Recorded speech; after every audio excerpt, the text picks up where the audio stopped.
Welcome back. This on Fine Friday. It's wherever you are. It's beer o'clock. Um, I'm welcomed by. I'm joined by Keith Jensen, and Hi. I've had the honor of knowing you, Keith, for like a million years, and you've helped out on so many videos. But before we get into this, just some general news. Tomorrow morning there is the crazy Angel Spit fucking jam session. So jump on and there will be modular synthesis mayhem. And on Saturday morning, I'm sorry, that is Saturday morning. On Sunday morning, I am so together right now. It's the Creative Zoom.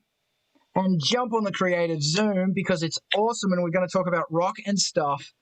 And then on Saturday night, as you can tell, I just epically don't have it together right now. I've got a gig, and I'm going to put the gig up there in a moment. Keith, Yes, how are you? I'm doing pretty good, man. How are you? I'm good. Um, Yeah. Keith, we were talking briefly before we went onto the great internet, who was created by John Internet. Yeah. Not many people know that, but that's the truth.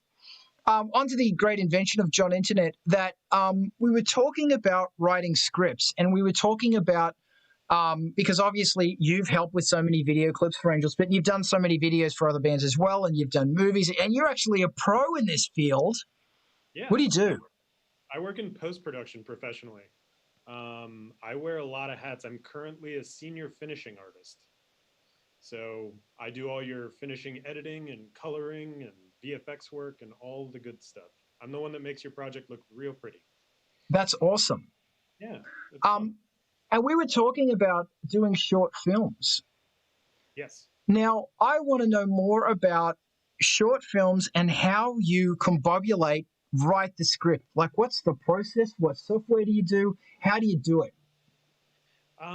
I'm real big on note taking, just on a day to day, life to life. So, sometimes I live in New York, so riding on the subway or walking up and down the streets, you'll get an idea for a situation or for a person or for just like a funny line that kind of makes you giggle. And I just write all these things down in a little notebook I carry or in my notes app on my phone or wherever I can manage to get to at the time.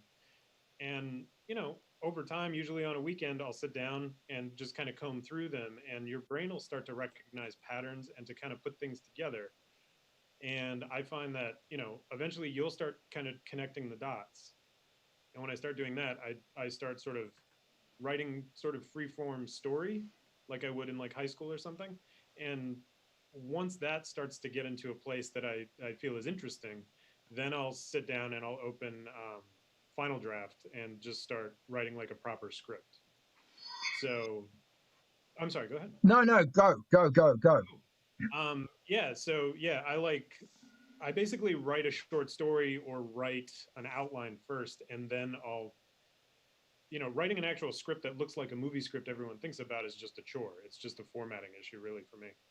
So that's more or less my process is creatively just getting it out onto paper however I can in a way that makes sense to me and then formatting it into a script that I can show other creative peoples in this field so it makes sense to them. Cool. So my question is, or one of my many questions is that so you've got a character, and Yeah. the objective is that the character grows, and by the end of the story, the character has grown and contributed to the plot. How do you do that? Like, how do you weave these things together?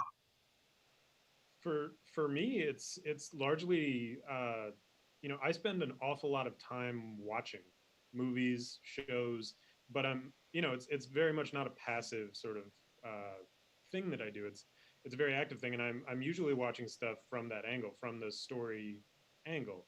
Like, how are these characters growing and how are they evolving throughout the story? What is their particular arc? Especially if I have a strong reaction to a character, whether it's positive or negative, I find it's interesting to start to follow that character, maybe do multiple viewings of something that resonates. And by watching, to me, it's very much a study. It's your learning as well. So, you know, when you start to sort of devote time to the study, you start to learn some of the tricks and you start to recognize them in other pieces and you see what other people have done and you just kind of add it to your vocabulary basically. And to me that's a really good way to start to build and start to learn. It's kind of, I was raised a musician, so it's kind of like learning jazz. When you start off learning like jazz music, you're imitating the people you hear, whether it be like a Miles Davis or John Coltrane or whatever. And over time you develop your own style by playing those rhythms and those tricks and those notes. Then you start to internalize it and then you can sort of create more freely. I didn't know you were trained as a musician. Yeah, my whole life. What's your axe? Saxophone. I play Dude, saxophone, piano, and guitar. dude. So you are. It sounds like you're a bit of a jazz fiend. Yeah, I grew up jazz. I definitely skewed real avant-garde experimental in my teens, and that's why I Wow. like it. So Okay. All yeah, right. big John Zorn fan. Big Who fan? John Zorn. All right. Crazy. Yeah. So so what's the similarities between writing a script and writing a song? To me, and you'll hear people talk about it as such, like there's rhythm to a script, just like there's rhythm to a song. There's beats in a script, just like there's beats in a song. Um, and if you're looking at, if you go watch any of those movies or look at any of those scripts that are known for being great, there is a very lyrical quality to them. There is, like a sing-songiness to the dialogue. And so to me, it's another way of communicating. You know what I mean? Like it's Sure. musicality to it, and that's people will largely respond to that as well as whether or not they like the story or whether or not they think it's funny or whatever. Okay. So, all right. Now, in a song, many songs are based on verse, chorus structure. Does that also apply to a script, or can that apply to a script? What about the structure of these two things? I think when you're talking about structure and writing, there's notable things where people have skewed way off the beaten path. Um, but then there's always some argument to be made that it's only an appearance of being off. Like a lot of people like to quote Pulp Fiction as being outside of like that traditional three-act structure that everyone does, but it's really like three-act structures happening simultaneously. So it still kind of follows the formula. It's just split up in a funny way. So as far as like music having kind of an outline, it's not always chorus, verse, verse. Sometimes there's some other parts in there, but there's a couple of different kinds basically. If you break it down to just its basic structures, and I think storytelling, it doesn't have to be that way necessarily. I'm not saying that by any means, but what I'm saying is people are used to hearing stories a certain way, and so that's kind of what they're expecting to see when they sit down to watch a movie or a TV show or what have you. And if you deviate too far outside of that, it can be really interesting. But I feel you might have some trouble getting, like, depending on what your goal is. If you're just making art to make art, fantastic. And I think those things need to be explored because that's where people come up with new formulas. Um, I tend to be around a lot of, like more studio oriented stuff in my day-to-day day job. And it's hard to sell them on the idea that a weird experimental movie is going to give them a return, because at the end of the day, they only care about the money. So I think it's one of those it's like an Ouroboros. You have this three-act structure that everyone knows, and then you have this group of people that they're the gatekeepers that give you the money to make your thing, and they require you to have that structure. So it just kind of feeds into itself, and there's not a lot of room for experimentation on a financially rewarding level. Does that make sense? Okay. So my next question is: can you name a movie or movies or director that tests that structure? Movie structure, or what movies did they make? One of the most recent ones I watched that comes to mind is Panos Cosmatos, Beyond the Black Rainbow. Sure. That one to Funny, I me, was thinking about Mandy before. oh yeah, Yeah. yeah, he's one of those where I really like what he does, and there's a certain appeal to it, and it does seem to fall way outside of a lot of that. My understanding, I might be wrong on this. This might just be a rumor I heard, but my rumor that I heard about Beyond the Black Rainbow is that he had cut a much more traditional narrative form of the film and didn't care for it, and basically went in and stripped out a lot of the narrative structure and left sort of the bits in between. And that's what you watch when you watch that movie, is sort of the breaths between the words. Wow. Yeah. That's really interesting because it was funny when we were talking before we went live. I was thinking, I wonder if I should ask you about Mandy. Mandy's I'm going to ask you about Mandy. Yeah. Keith, Mandy. No, Mandy was a trip. You know, Mandy, like, again, I liked Beyond the Black Rainbow, so I was interested in seeing it in the first place. And of course, you know, Nicolas Cage is having sort of his weird second heyday where he's doing all sorts of crazy stuff, and it's a lot of fun to watch. But I mean, from a lot of like, I love the texture of that film, like just the way it feels when you watch it, that grainy like Oh my 16, God. And the sound design, go on. and all the like the color of it. You know, I'm a trained colorist, so I respond to color very quickly, and the color on that is fantastic. I think it's just brilliant, and just I think, you know, the cast in that film, they're all like this they're all very interesting to look at on camera. They're all very unique looking people. They're not your traditional sort of like, I mean, there's Nicolas Cage, but the rest of the cast that's fleshed out isn't your usual like Hollywood sort of, you know, peoples. And the story in and of itself, it's, I mean, it just kind of, it's just crazy. like like it's, you're watching sort of a love story for a while, and then it's Nicolas Cage being a crazy person for an hour. It's fantastic. I love Yeah. it. And it's a real great throwback to those 80s, like the weird late night B movie violent nonsense things you used to watch back in the late 80s. It's fantastic. I love it. I love that stuff.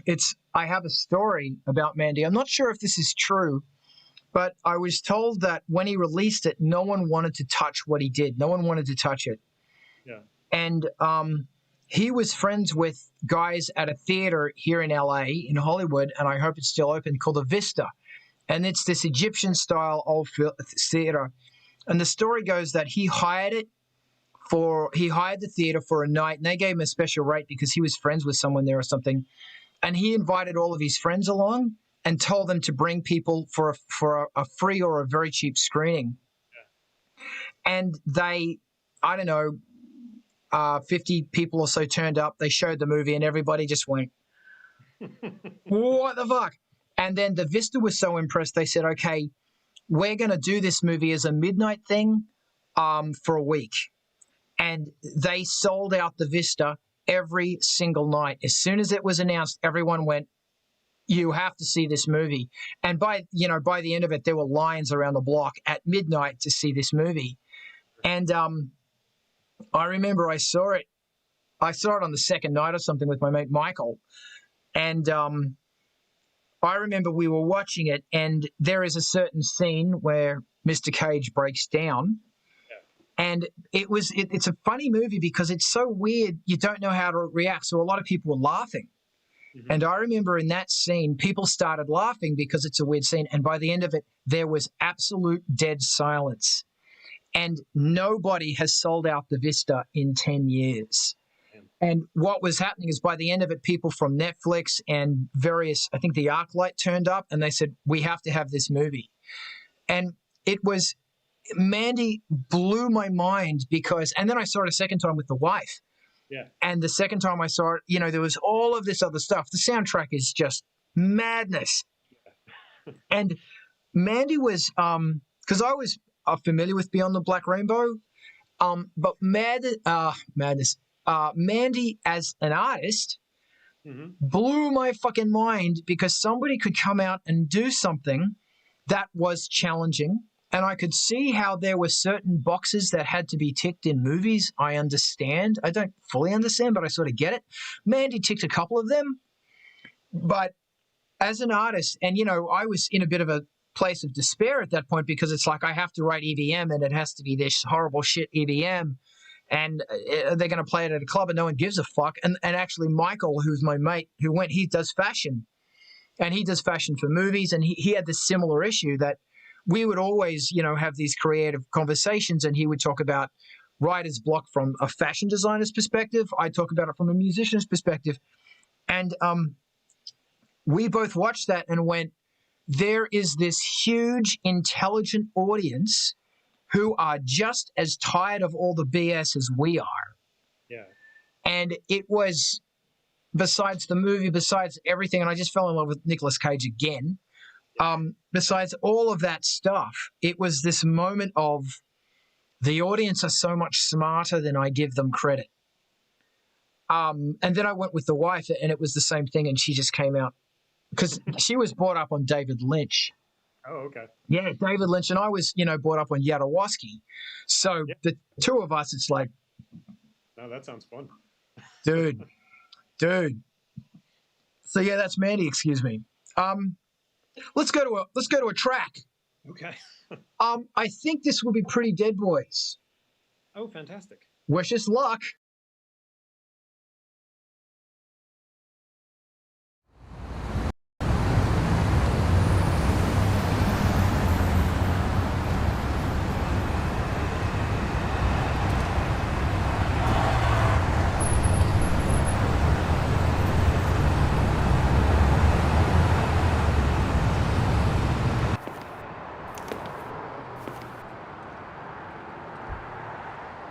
Pretty Dead Boys!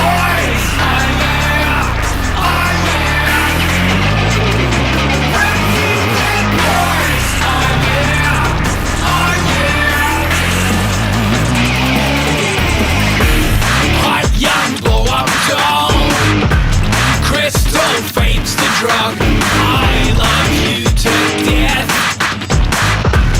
In back alley boy, carnage beautiful. Your life is their rug, single serving skin. It's great, start this boy. I like to collect, I like to make, I like to neglect. I'm filling the world with pretty dead boys.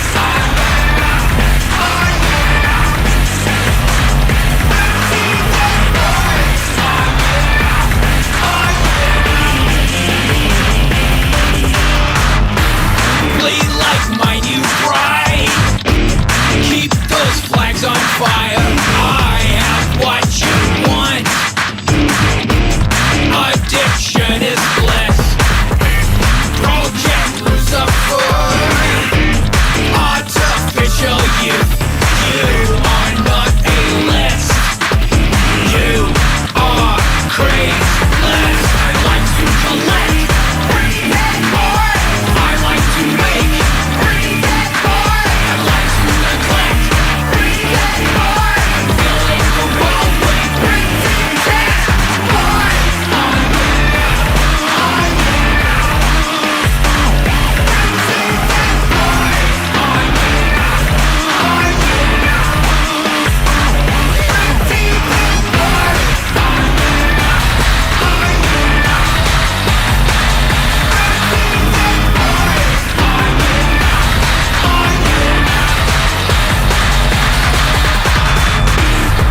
Gentlemen prefer lust, but don't mention names when you judge their God.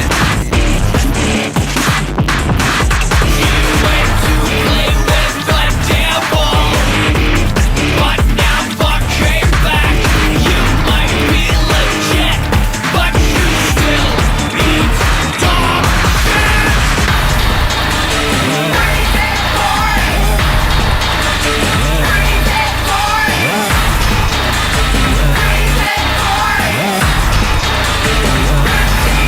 I like to collect. I like to make. I like to neglect. I'm filling the world with pretty dead boys.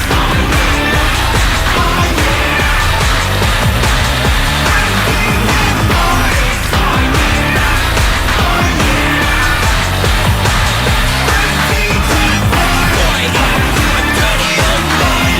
Boy, endless fucking plan. Turn a fresh boy into a dirty old man. Boy, endless fucking plan.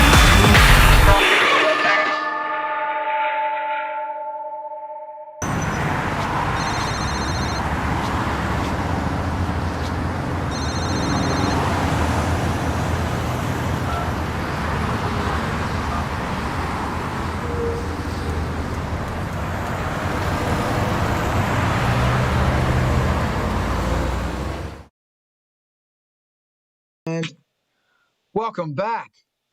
Yes, we are live. Keith, Pretty Dead Boys, thank you. What's the crazy story behind that madness? It was fun. Yeah, it was. Every time I get to do a video with you is a lot of fun because you give me so much creative freedom, which is fantastic. So it's very much like here's the song. You and I usually talk about like, some idea. We just we do this for an hour or two on like a Saturday, and then I go away and write a bunch of stuff and present it to you, and then we usually go with it. That was one where I wanted to I was starting to experiment with some VFX stuff, so I wanted to play. So I tried to come up with something that was going to be heavy with that that wouldn't be too. I didn't want to dig a hole for myself either, but yeah, it was fun. So I called around. It's cast mostly with friends or mutual friends, and just called them up and see. Are you guys free on Saturday, Sunday? You got a couple of days free? You want to run around Lower Manhattan and just shoot a music video? And then for everything that doesn't have actors in it, that's just me running around doing whatever.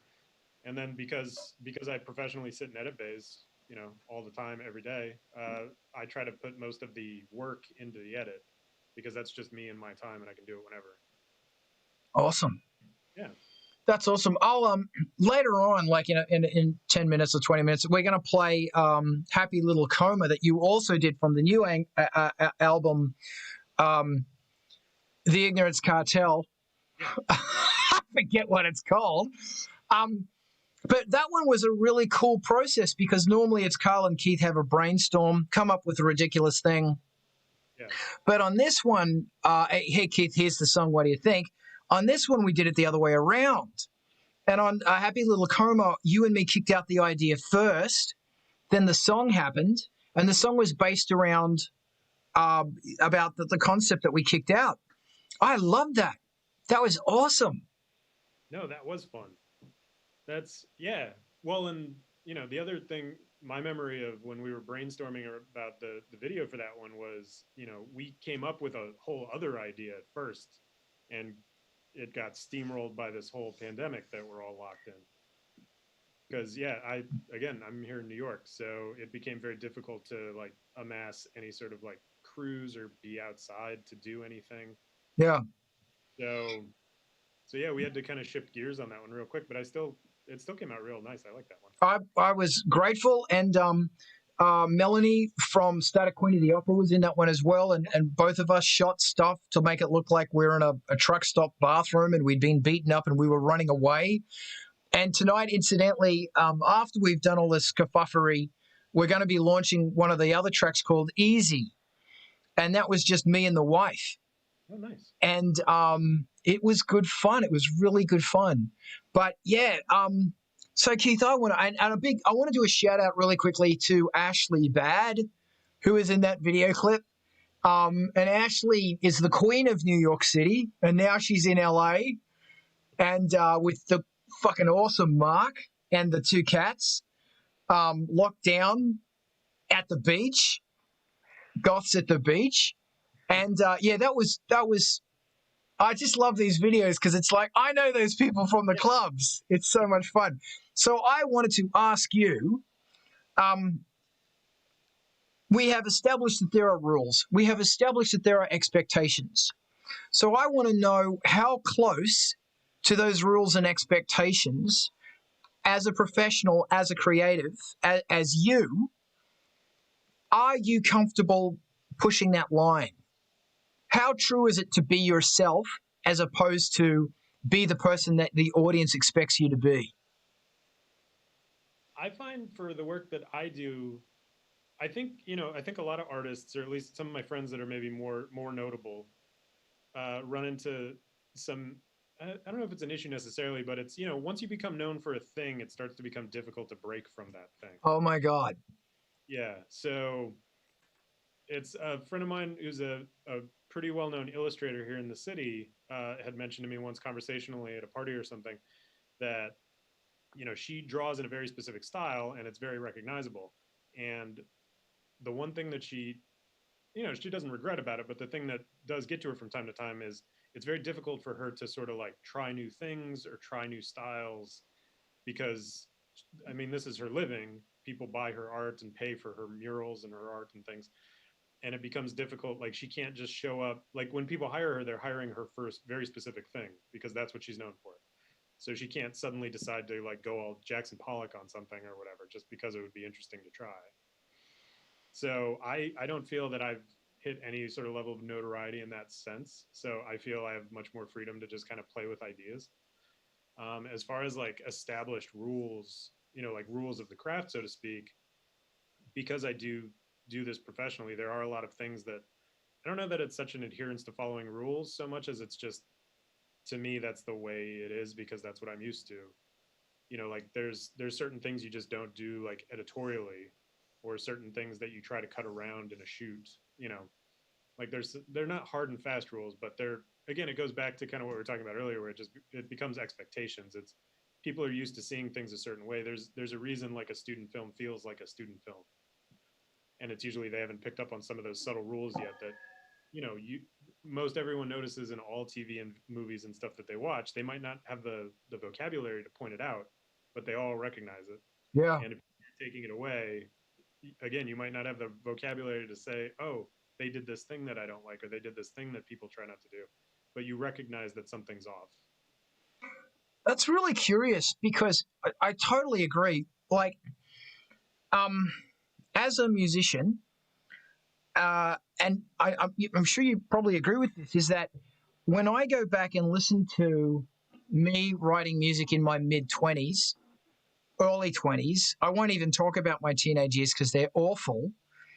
But uh, when I was doing my thing, it was raw, it was unrefined. There was a bucket load of stuff that was awful about it, Mm-hmm. but it had this energy. Yeah. And this is another really interesting thing, trying to find the balance between that I don't know what I'm doing and I don't care who's listening and no mom I won't clean my room energy versus okay, well this is now paying my rent and I have all these people who expect this sound. um and it's a really difficult line to tread. Like you say, and I'm grateful that I have a Patreon full of people who are encouraging me Yeah. to do something different. But it's really hard, and it's funny that I consider myself a punk writer, and a Mm-hmm. lot of the people I'm surrounded by are punk authors, punk fashion designers, who their art makes them a living. But it's so funny that there's this kind of fear that if I do this thing, I'm done. I heard the Divinals once summed it up perfectly, where they said it starts off by you're a punk and you're angry, and OMD said this as well, and you're just banging away on your guitar or your synths and you don't care. Yeah. But as you listen to more, you discover Stevie Wonder, Coltrane. You discover all of this stuff, and because you love music, you're learning and you're learning and you're learning, and your fingers are getting better, and then you become better as a musician. Instead of just playing three chords, you're playing sevenths, and you're playing all of this more complicated music because it's becoming a better way to express yourself. And before you know it, all of those kids are going, "What the hell's this?" Yeah. It's jazz. And Spinal Tap summed it up perfectly, as they did with everything. But I think it's still like, I got a good question. Ryan just posed a question. How do you do it? So this is from Ryan. And now Ryan joins me on Saturday morning for the Synth Jams. And that's tomorrow morning at 10 a.m. here on Twitch, 10 a.m. Pacific time. I'm going to get to the thing in a minute.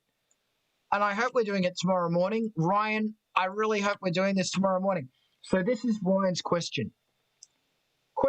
How does Keith balance, one, sticking to a plan so a project doesn't get stuck in a spiral, and two, staying flexible so creative access can make the magic? I'm a big advocate of like pre-planning and pre-production and just like I definitely want to know the path I'm about to go down.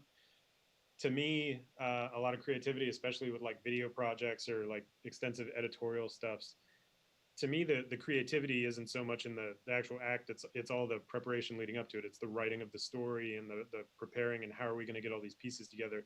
The actual like music video shoot, for instance, is in an ideal world, you're just kind of like you're going through the motions to do what you've done on paper. That's not to say you're just robotic about it. Like you definitely stay flexible out in the field and like keep your ear to the ground and keep your eyes open and look for that inspiration. But to me, it's you should have your plan laid out in such a way that that should just be you're going through those motions in your sleep so that you're available to take on the inspiration when it hits and you can adapt more freely without derailing the whole thing. Does that make sense? Yeah, wow, that's great.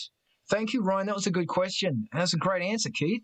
So it's almost that you're creating a framework to implement what you've done, but you're also making room in there to utilize the happy accidents and the chaos. Exactly. It's to me, if you have sort of the nuts and bolts of your project, like at least in your mind, if you have your plan laid out, then it frees up your mind a little bit to notice the cool stuff that's happening when you're on a location or on set. Like when you're shooting a video or a film, you're talking about like lighting and camera and all this stuff, and you can have it storyboarded, to the finest pixel, but when you're on set, like you might be like 5 minutes behind on something and the light comes through the window just in a certain way, and you want to pick up like a random shot real quick. You have the freedom to do that, or at least fit it into your schedule because you know where you're going and it's all laid out for you. So you don't have to sit and stress about how are you going to block and light and set up the next shot. You already know because you planned it out. So it leaves you some freedom to kind of play around. It kind of frees up parts of your brain. It's like any of these tech billionaires or whatever, those people that like wear the same shirt and pants sets every day. Yeah. The idea that it like frees up your brain. You don't have to worry about your clothes. That's already taken care of. You don't have to think about it ever again. And it frees up just a little bit more of your brain to think about something else. That's brilliant. Thank you.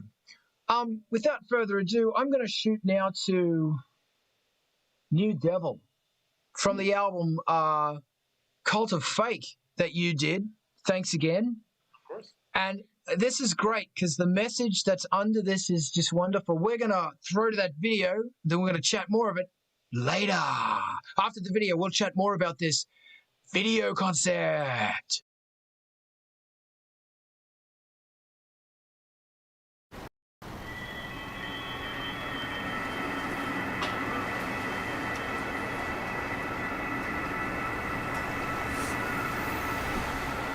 Fuck. You scared the shit out of me. I thought you were a cop. Sorry. Fuck. Same as usual, right? Yeah. So you've been a pretty loyal customer to me. I got some new stuff if you want a free sample. No thanks, I'm good. Are you sure? It's really good stuff. Everyone's gonna be using it soon. It's not gonna be free. I don't know. You gotta make a decision. I can't just hold it out here. Fine. How do you use it? Any way you want. It's beautiful like that. You can snort it, you can shoot it, smoke it. Hell, even just touch it and you're flying. Those plagues you got the blame for, don't compare. I splice with my little knife, hell in a protein shell. Bastardized virus outbreak, blamed on nature, whatever. Cut funding into all the expendable heathens who didn't vote for me, 'cause that's freedom. Time to play. Truth or dare. With the new devil, better than the last one. Spin that chamber. Your famine's more like a fat camp diet. I'll show you how to starve a nation. Paradise tastes so good, especially when it's not mine. Everything tastes better on the other side of the fence. Light it, grind it, deep fry it, snort it, inject it. Stealing is a sin, but consider this remuneration for my gift of democracy. Have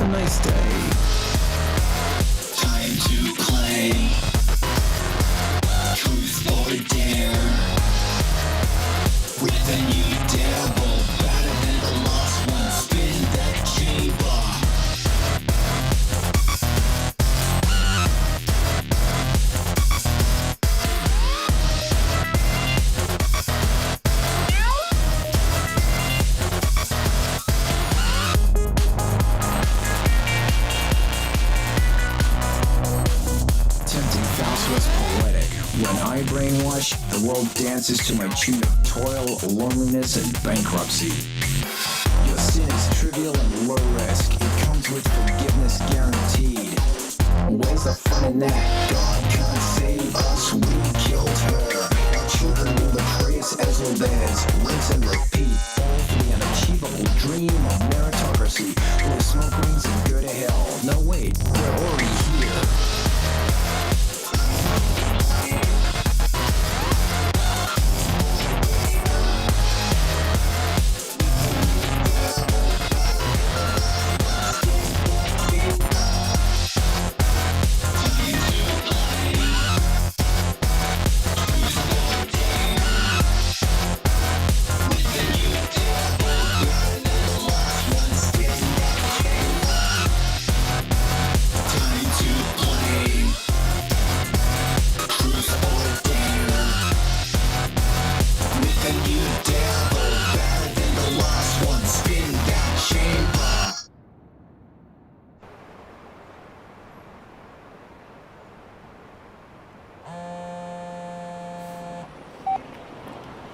Hello? Yes, sir. Phase 1. On my way.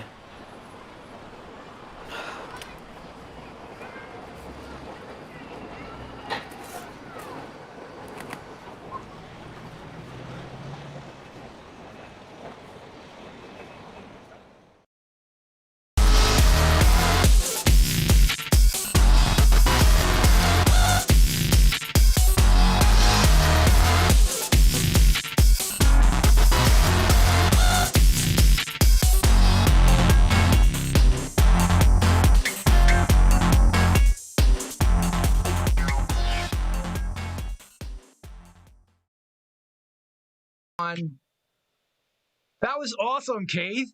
Fun one. I like that one. Tell us the craziness about making that madness. That one, again, like everything we've done, like you and I had talked about it beforehand. We had come up with some concepts. This one was fun because you threw like an opening for fans to submit some content that we mixed into it very briefly. And that was amazing. As far as, you know, the craziness of the shoot, yeah, we had this whole concept and I had blocked out all this stuff. We were going to do this whole like Enter the Void, like tribute thing in the middle of it. And we were shooting real late at night in my apartment in Brooklyn with some people, and our camera failed. Like it just wouldn't work. We tried every trick in the book, but again, you know, at 2 a.m, even in New York City, you can't just like run out and find GoPro cameras and stuff. So we had to kind of like just re-script on the fly, which is always super fun and not stressful at all. But we made it work, and it was fantastic. And yeah, like having the fan supplied content was always really, really interesting because you always just like, you can never predict how other people are going to interpret your message sometimes. So Yeah. we got all sorts of crazy stuff. It was fun. Yeah. And so the concept, if anyone's interested, is that we came up, Keith and I came up with an idea of they were poisoning money with a virus, a sickness, a poison. And people, as they touched it, they were getting sick and they were dying. And the money was distributed. Oh, no, was it a drug? We switched it to a drug later. It started as money, but it became a drug. Yeah. And the drug was being passed into poor communities, black communities, gay, trans communities, alternative communities, because they were wanting to wipe them out. Yeah. And it was specifically focused to destroy these communities. And what was going on is that we got Angel Spit supporters to send in videos of you vomiting black stuff. Yeah. And there's a whole bunch of most excellent people. I have a magic ability that I can get people to throw up. I can get people to do anything, like absolutely anything. I can talk, oh, this is great, crazy shit, let's do it. And it's funny because the black thing is also in this in Easy, the video we're playing later tonight that we're premiering. But I do remember, and I got to play my take on Ron Burgundy. I got to play the news guy, the anchor man. I should have been an anchor man. It was great. So thank you again. Yeah. That was really, really fun. I almost feel like going to another one. Let's just unless there's anything you want to add about that one. No, I mean, not unless you had any questions or thoughts. I know we talked a little bit during the break about it, but What did we talk about? I think we covered it. I think we covered it. Yeah. Yeah. I want to throw. We've already launched this one, but I want to launch it again. And you can watch all this stuff on MTV TV. Keith, you want to know about MTV TV? It's a 24-hour, non-stop, goth, industrial, dark wave, whatever you want to call it these days, music show on Twitch. And all you have to do is subscribe your stuff, and they'll play it. It's as simple as that. And I should so. And actually, when we finish today, we're going to raid on over to MTV TV because MTV TV is damn awesome. Bam. Thank you. So this is the next video. This was from the new album, The Ignorance Cartel. This is Happy Little Coma, directed by Keith, and it's moi and Melanie from Static Queen of the Opera. Let's do it. Let's do it.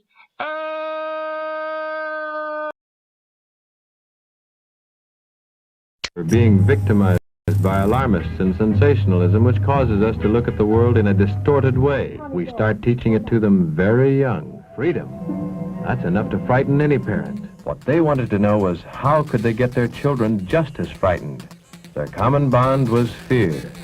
If you want my trust, validate what I believe. I'll let you buy me lunch if you pump it full of sedatives. I'll confess all my dirty little secrets, show you where I'll bury all the bodies in the house. So when they come for my head, you can be the apple in my mouth.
That was great. Fantastic. Thank you. And you did that in quarantine. Yeah, that was all by my lonesome, late at night, just editing away. That was So, great. yeah. Tell me, so do you have any thoughts about if an artist or designer, a graphic person, movie human, are there places they can go to like royalty free places? What are some tips and tricks? Yeah, for me, there's plenty of like services out there that you can pay to be a member of and get stuff. Um, there's some real like higher end like found footage not found footage like stock footage based music videos that are out there that are kind of like really interesting. But again, those are people that they largely have like large budgets and can afford to pay a lot of money for stock stuff. I usually don't operate with a lot of budgets, so it's very sort of research intensive. It's a lot of going, being aware of like the rules and the laws and stuff, so you don't run afoul of anything. And then, yeah, just internet researching. There is I can't remember the link off the top of my head. There is uh, it's kind of a Creative Commons for old films and things that are in the public domain. That's the phrase I wanted to use. There's a public domain repository on the internet, and I can't for the life of me remember what it's called all of a sudden. But they archive an awful lot of old newsreels and commercials and like old movies that have fallen into the public domain. Like in that one we just watched, there were two clips from an old 1930s black and white movie that over the past couple of years has fallen into the public domain. So it's anyone can do anything they want with it because the owner never bothered to register the copyright recently, and now it's free for everyone. And that's Ryan asks, an archive question mark or on the internet? What? So it's on the internet, right? You can just grab it. It's on the internet, yeah. All right. Like I can't remember the site, but they've taken it upon themselves to archive all of this stuff that falls into the public domain. Right. So it's an internet website. Thank you, Ryan. That's crazy. Was there like what madness went on while you were shooting that? What, and like I said before, is that this is a concept that you and I came up with that then inspired the song. Yeah. So tell me how it developed from your perspective.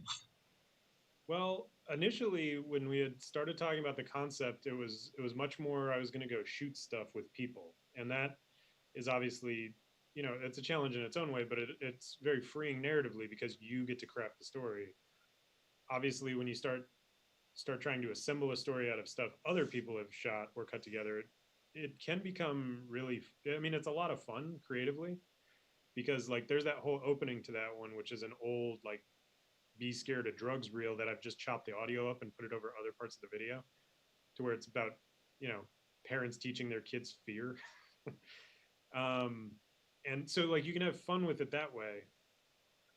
But obviously some of the challenges, like with that one particularly, there's one or two points where I do sort of like a split screen thing where you have this dichotomy happening. The one I remember most specifically is the bottle of pills falling with candy coming out the bottom. Yeah. That kind of stuff. I had the reason those came about is originally I was going to try to do a lot more of that and tried to go down that path and realized that if I didn't have a couple $1,000s, I was never going to be able to get you a video in any sort of realistic time frame because it just became too difficult. But there was enough stuff out there that I could do it a couple of times to where it was fun and then fill in the rest with the footage of you and the other like the Melanie Creative Commons stuff I had. All right. Sorry. Yeah, either way. But yeah, so yeah, I just remember it was a lot of sitting over the computer late at night, plugging away, looking for a shot that I thought was cool. And then you have to do the sort of accompanying research and figure out like, is this Creative Commons? What kind of attribution is required? Like if I have to pay somebody, it has to be taken out, Yeah, yeah. Or if it's Creative Commons, but you can't use it for some sort of public, like to me at least, it's just one of those, you have to do the diligence and go look at all that stuff yourself and not get burned. Yeah. Their YouTube is cracking down like crazy. They are Yeah. muting and blocking videos everywhere. It's pretty hardcore. And that's actually a really cool thing about Twitch. That's a cool thing about Twitch is that we because it's streamed live, they can take it out on the rebound. Like when they store it, they'll store it for like 30 days or 60 days or something. They'll mute it then, but because it's live, they don't mute it. Same with YouTube. As it's streaming, they can't mute it. But that was the amazing thing about the Ignorance Cartel when we did with a VHS. Yeah. That the all-seeing algorithm doesn't see it.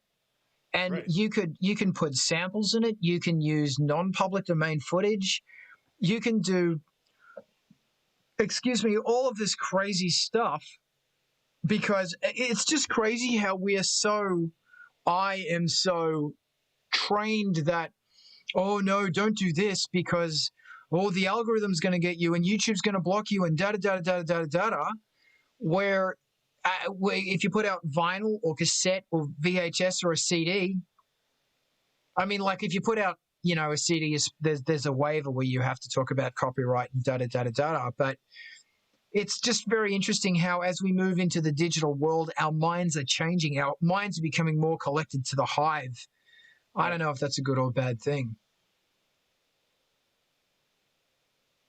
That was it.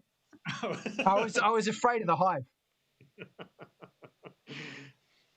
Yeah, Because no, it gets crazy. That's like it's a much weirder conversation, really, I guess. But all the deepfake stuff that's coming out is you start to wonder about like, an awful lot, like a certain celebrity status, they copyright their faces or they copyright their likeness. Like, does that still run afoul? Like, can I still make fun of, insert your celebrity here? Yeah. Are they going to start, copywriting the distance between their nostrils? Yeah. Or, from here to here? Like, it's a fascinating time. I have no further questions. I have thoroughly enjoyed this. Keith, what are you working on next? Next, I'm hoping to finish a script I've been working on for a short, and then I want to create that short. It's kind of a dark, sci-fi-ish. Yeah, I might need some music. I'm in. Yeah. No, that's the goal. The immediate goal is I have to move to a new apartment, so that's my whole life right now, other than work. But after that, All is right. dusting off the typewriter and doing my thing. Good on you. So you don't use a typewriter, though, do you? No. That would be too naked lunch. Yeah. I'll say this quickly before we leave. I'm currently getting into an artist, a music concrete artist named Delia Derbyshire. Okay. Derbyshire, and she was actually a part of the BBC's Radiophonic Workshop, and she oversaw. She made all of her stuff on tapes, and before there was synthesizer stuff. And when she was 26, although she didn't write the Doctor Who theme, although that's incredibly debatable, she had a massive input into the sound design that made it so famous. Oh. And she did it with the oldest equipment, like tape decks and stuff. And it's funny how this is really inspiring me, and it's pushing me to always experiment and push it. And the reason I bring this up is because I'm very I would be honored to work on your short film. But the Radiophonic Workshop worked on a sci-fi called Blake 7. Okay. And if you've never seen Blake 7, you've got to see Blake 7. It's on YouTube mostly. It's a British sci-fi, BBC from late 70s, very early 80s. And it was Doctor Who at the same time as Doctor Who, but they didn't have the budget. Okay. But they had the writers. Some of the writing in it is amazing. Okay. And some of the giant like spiders and animals are awful. And some of the karate scenes are hilarious. But it's basically these 7 bad guys who have got this spaceship and they're on the run trying to take down the big bad Galactic Federation. And the characters are brilliant. Yeah, everyone's a villain. But you love these villains. Yeah. And even like the main Earth Galactic leader, her name is Servalan, and she's the baddest of them all. And you love her. The script is brilliant. the characters are brilliant, and what they do for that stage was like really new stuff, really edgy dystopian English stuff. But the sound design is so good. It's all modular synthesizer. It's great. It's great. All right, I'm just gonna make some really quick blurbiches. So, firstly, everyone watching, don't run away, Keith. Tomorrow morning, there's a synth jam, and I want you there. Boom.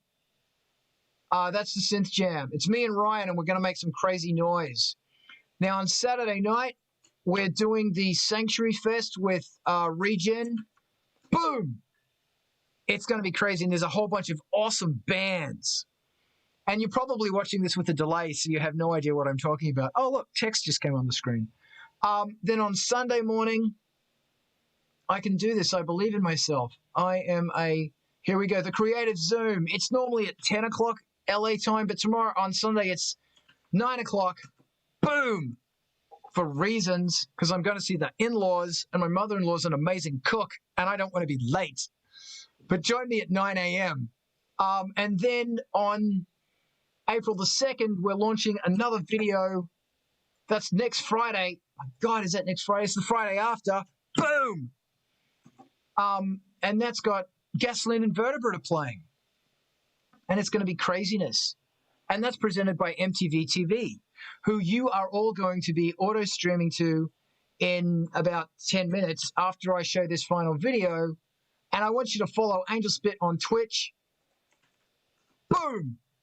And then this is MTV TV.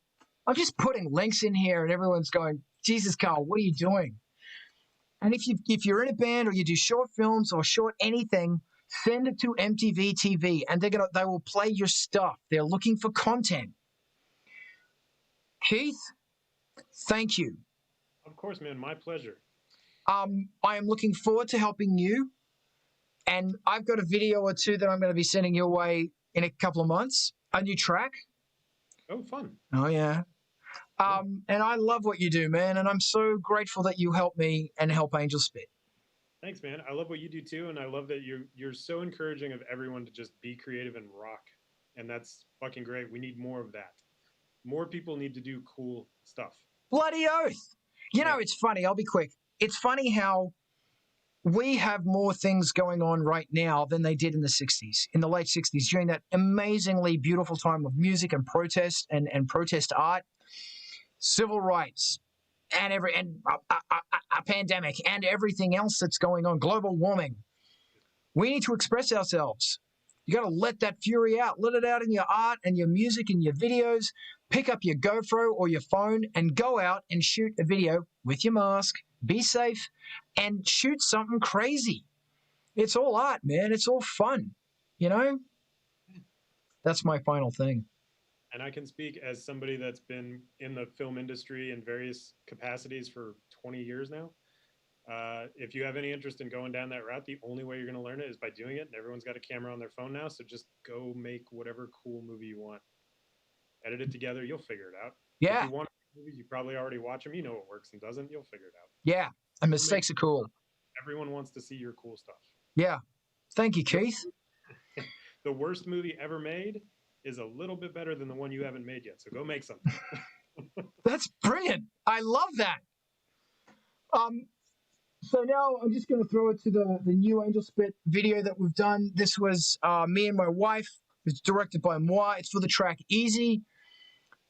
Keith Jensen, you're a god. Rock on, man. Rock on. Wave, good night. Bye.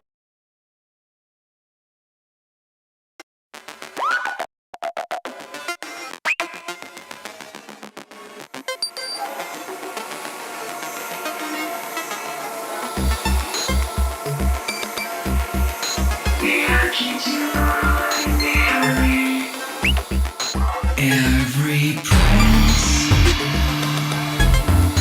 needs to keep his hands pretty. Angel of death must be beautiful and deadly.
no end.